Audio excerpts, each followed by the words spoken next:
अस्सलाम वालेकुम yo what's up guys, we are back with another video.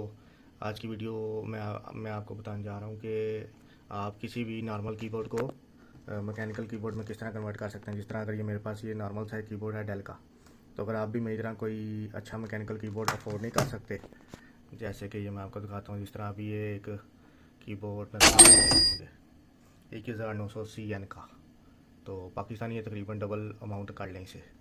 तो अगर आप कोई भी मैकेनिकल कीबोर्ड नहीं अफोर्ड कर सकते, लेकिन आप किसी भी सिंपल कीबोर्ड में मैकेनिकल कीबोर्ड का मज़ा लेना चाहते हैं, तो आज की वीडियो आपके लिए है। तो आपने सबसे पहले करना क्या है, आपने सबसे पहले क्रोम पे आना है या कोई भी ब्राउज़र ओपन कर ले, उसमें आपने वेबसाइट लिखनी है मैक वाइप्स। मैं आपको शो करता हूँ मैक वाइप्स। फिर आपने उसके बाद पहले लिंक ओपन कर लेना है और यहाँ से इसको आपने डाउनलोड कर लेना है। देखें डाउनलोड नाउ। जैसे ही आप डाउनलोड करेंगे, फिर आपने इसको सिर्फ ओपन करना है। मेरे पास शो हो गया है, मैंने इसको ओपन किया। ओपन करने के बाद अब मुझे इसमें जोन सा भी साउंड चाहिए। सबसे पहले तो ये यहाँ से वॉल्यूम कंट्रोल है, जैसे कि आपको पता है, और यहाँ पे डिफरेंट टाइप्स के कीबोर्ड जो है ये सारे मैकेनिकल कीबोर्ड्स के साउंड है। तो इसमें हमें जोन सा पसंद है हम वो लेंगे। जिस तरह मैं लेता हूँ ये वाला, अगर इसका साउंड सुने, ठीक है।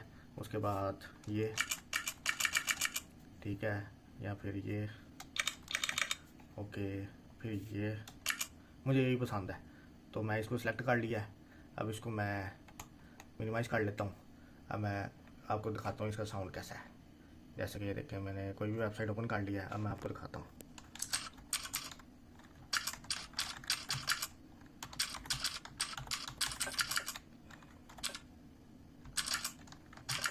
देखा, आप किसी भी सिंपल कीबोर्ड को आप मैकेनिकल कीबोर्ड की तरह यूज़ कर सकते हैं और इंजॉय कर सकेंगे। दोबारा सुना, इस तरह अगर आप साउंड चेंज करेंगे तो इसका भी साउंड चेंज हो जाएगा। जिस तरह मैं आपको दिखाता हूँ।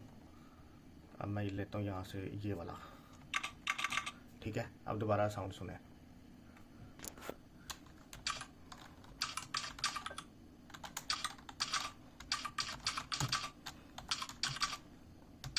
उम्मीद है आपको मज़ा आया होगा। आज की वीडियो के लिए इतना ही। देखते हैं इंशाल्लाह नेक्स्ट वीडियो में। तब तक के लिए अल्लाह हाफिज़, piece.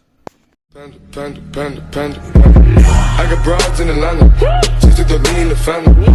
Credit cards and the scammers, hitting the licks in the band. Legacies.